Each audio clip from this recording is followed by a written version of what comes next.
સેવ-ઉસળની લીલી ડુંગળીમાંથી જીવાત નીકળવાનો આરોપ છે। સુબાનપુરામાં આવેલ મહાકાળી સેવ-ઉસળની આ દુકાનનો બનાવ। ગ્રાહકને લીલી ડુંગળીમાં અચાનક જીવડું જોવા મળ્યાની ફરિયાદ। દુકાન સંચાલકને રજૂઆત કરતા ઉડાઉ જવાબ આપ્યાનો દાવો। ગ્રાહકે વિડીયો બનાવી સોશિયલ મીડિયા પર વાયરલ કર્યો છે। તો સેવ-ઉસળમાંથી લીલી ડુંગળીમાંથી જીવાત મળી હોવાનું સામે આવ્યું છે। દુકાન સંચાલકને રજૂઆત કરતા ઉડાઉ જવાબ આપ્યો હોય તે પ્રકારનો દાવો કરવામાં આવ્યો છે। ગ્રાહકે વિડીયો બનાવી સોશિયલ મીડિયા પર વાયરલ કર્યો। સંવાદદાતા અંજલિ ઓઝા ફોન લાઈન પર। અંજલિ, લીલી ડુંગળીમાંથી જીવાત નીકળવાની આખી જે વાત અને જ્યારે એ દુકાનદારને વાત કરવામાં આવી તો ઉડાઉ જવાબ મળ્યો, સ્વાભાવિક છે ત્યારે ગ્રાહક ગુસ્સે થાય જ। વધુ શું કાર્યવાહી?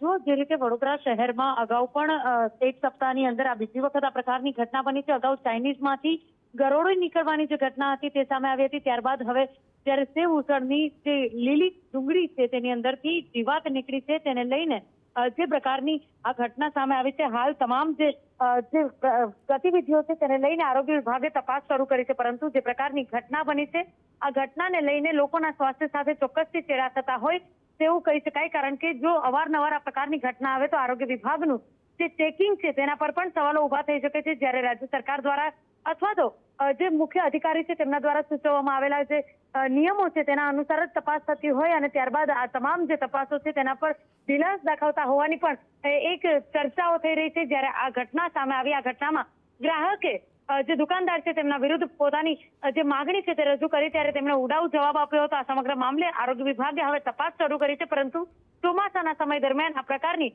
જે ઘટનાઓ છે તે વારંવાર સામે આવતી છે। તેવાની વચ્ચે વડોદરા શહેરના ગોરવા વિસ્તારમાં મહાકાળી સેવ-ઉસળ નામની દુકાનમાંથી સેવ-ઉસળ આરોગતા ગ્રાહકને કડવો અનુભવ થયો છે અને તેમને પોતાના સેવ-ઉસળમાંથી વંદી જોવાનો પણ વારો આવ્યો છે। આભાર અંજલિ સમગ્ર માહિતી બદલ।